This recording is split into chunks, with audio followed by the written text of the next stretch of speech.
આ રાજ્યના મુખ્યમંત્રી શ્રી ભૂપેન્દ્રભાઈનો આભાર માની હોનારત પછી જે દરવાજા રિપેર કરવાની વાત હતી એ કુંવરજીભાઈએ બેહી અને લગભગ આવતી 30 તારીખ સુધીમાં લગભગ દરવાજા રિપેર થઈ જવાના.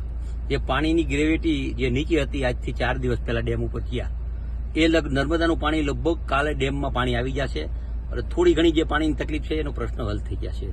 પીવાના પાણી કાલે આવી જશે મોરબી મચ્છુ 2માં, એટલે મોરબી જિલ્લામાં જ્યાં પણ જરૂરિયાત છે પાણીનો પ્રશ્ન હલ થઈ જાય. હવે વાત છે કેનાલ રિપેરની, એ પણ કામ જોરશોર હાલે.